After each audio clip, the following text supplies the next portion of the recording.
কোনো সংগঠন, কোনো সংস্থা, কোনো সমাজ অথবা কোনো রাজনৈতিক দলের অযোগ্য লিডারদের, অযোগ্য নেতৃত্বের কিছু কমন বৈশিষ্ট্য আজ আপনাদের সামনে তুলে ধরতে চাই।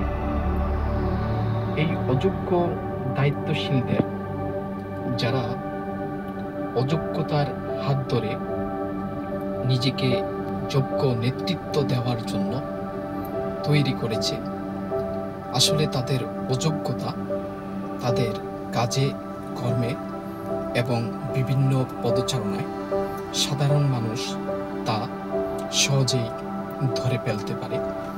তাদের কিছু কমন বৈশিষ্ট্য হলো, ওরা সবসময় নেতৃত্বহীনতায় এবং নেতৃত্ব সংকটে ভোগে।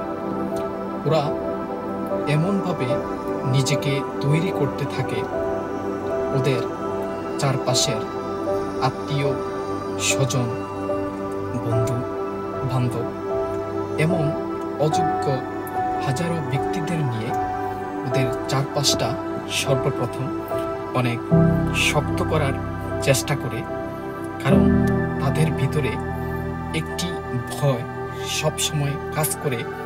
আজ আমি যে অবস্থানে পৌঁছেছি, এখানে পৌঁছানোর যোগ্যতা, দক্ষতা, সক্ষমতা তার কোনোটি আমার নেই।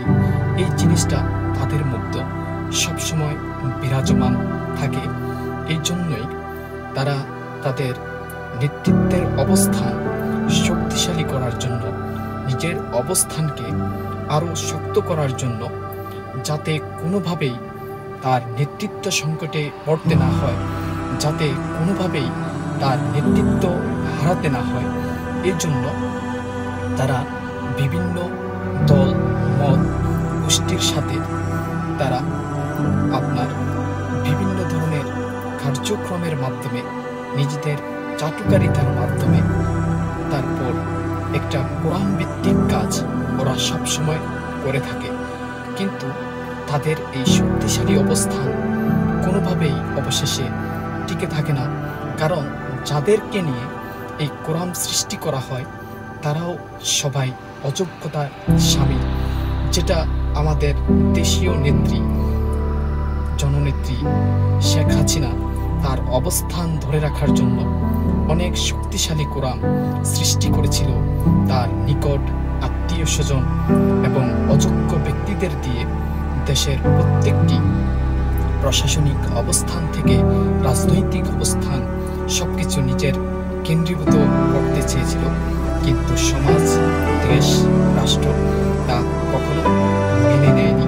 তদ্রূপ আজকে আমাদের সমাজে বিভিন্ন সংস্থায়, বিভিন্ন সংগঠনে এরকম কিছু ব্যক্তি তাদের অযোগ্যতার অবস্থান ঢাকার জন্য তারা তাদের শক্তিশালী কাঠামো সবসময় জনসম্মুখে কোরআনের মাধ্যমে, বিভিন্ন কূটকৌশলের মাধ্যমে জনগণের মাঝে উপস্থাপন করতে চায়, কিন্তু জনগণ সেটা অতি সহজে বুঝতে পারবে এবং সময় অবস্থান অনুযায়ী তাদের এই নেতৃত্ব তাদেরকে ছেড়ে দিতে হবে।